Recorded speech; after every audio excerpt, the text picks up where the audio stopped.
ఇంకా విశాఖపట్నం జిల్లాకి పెద్ద ఎత్తున పరిశ్రమలు తీసుకొస్తాను, ఐటీ కంపెనీలు తీసుకొస్తాను. పక్కనున్న కోడిగుడ్డు మంత్రి దెబ్బకి ఆ పరిశ్రమలు కూడా పారిపోయే పరిస్థితి. నిన్న కోడిగుడ్డు మంత్రికి కోడిగుడ్డు పంపించిన. ప్రపంచంలోనే ఆంధ్ర రాష్ట్ర పరువు తీసినందుకు కోడిగుడ్డు అవార్డు ఇచ్చిన ఆ మంత్రికి. ఇంకా మాడుగుల నియోజకవర్గంకి వచ్చేగల మాడుగుల హల్వా అంటేనే నాకు బాగా ఇష్టం. ఆనాడు బాబు గారు 1000 కోట్ల రూపాయలు కేటాయించి 2014 నుంచి 2019 వరకు అనేక అభివృద్ధి కార్యక్రమాలు మన నియోజకవర్గంలో మనం చేసుకున్నాం. నేను పంచాయతీరాజ్ గ్రామీణాభివృద్ధి శాఖ మంత్రిగా ఉన్నప్పుడు 202 కిలోమీటర్ల సీసీ రోడ్ మన గ్రామాల ఆనాడు మన ప్రభుత్వం వేసింది. అంతేకాదు బీటీ రోడ్లు కానివ్వండి, సాగునీటి ప్రాజెక్టులు కానివ్వండి, తాగునీటి ప్రాజెక్టులు కానివ్వండి, పంచాయతీ భవనాలు, అంగన్వాడీ భవనాలు ఆనాడు పెద్ద ఎత్తున మన ప్రభుత్వం అభివృద్ధి చేసింది. అంతేకాదు ఇక్కడికి చిన్న పరిశ్రమలు కూడా ఆనాడు మనం తీసుకొస్తాం జరిగింది. రైతుల్ని కూడా ఆనాడు ఇన్పుట్ సబ్సిడీ ఇచ్చి ఆదుకున్న ప్రభుత్వం మన ప్రభుత్వం, తెలుగుదేశం ప్రభుత్వం. అయినా కూడా 2019లో పాలిచ్చే ఆవు వద్దని తన్నే దున్నపోతు ప్రభుత్వాన్ని గెలిపించుకున్నాం.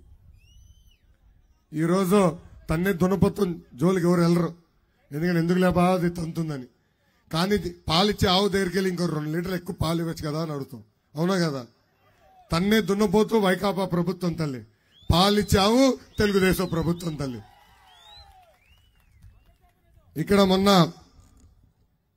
మీరు ముత్యాల నాయుడు గారిని శాసనసభ్యుడిగా గెలిపించాడు. ఆయన ఒక పంచాయతీరాజ్ గ్రామీణాభివృద్ధి శాఖ మంత్రి అంట, ఆంధ్ర రాష్ట్రానికి ఉప ముఖ్యమంత్రి అంట. ఇక్కడ అడుగుతున్నా, ప్రజలందరూ ఆలోచించాలా. అసలు ఒక పంచాయతీరాజ్ గ్రామీణాభివృద్ధి శాఖ నియోజకవర్గం అంటే ఎలా జరగాలి పనులు, ఎలా జరగాలి? ప్రతి గ్రామానికి రోడ్లు ఉండాలా, ప్రతి ఇంటికి ఉచితంగా నీటి కుళాయి రావాలా. ఏం తల్లి గత 5 సంవత్సరాలు ఒక్క రోడ్ వేశారు సరిగా, వీళ్ళు ఒక గుంటనా సరిగా పూడ్చినారైనా. ఇంకా ఉప ముఖ్యమంత్రి, పైగా ఉప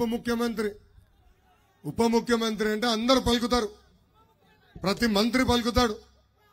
కానీ ఈయన ఫోన్లు దానికోసం చేయడు తల్లి, ఈయన ఫోన్ అవినీతి కోసం చేస్తాడు తల్లి. మన నియోజకవర్గం చూసిన తర్వాత ఒకటే అర్థమైంది.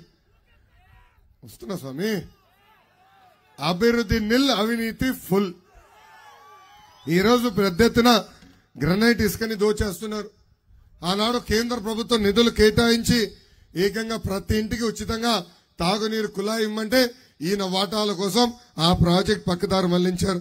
ఇక్కడ ఏకంగా ఆయన శాఖకు సంబంధించిన ఏ అధికారిని ట్రాన్స్ఫర్ చేయాలని అన్నా ఆయనకి డబ్బులు ఇస్తేనే ఆయన కీ పెడతాడు, బటన్ నొక్కే పరిస్థితి.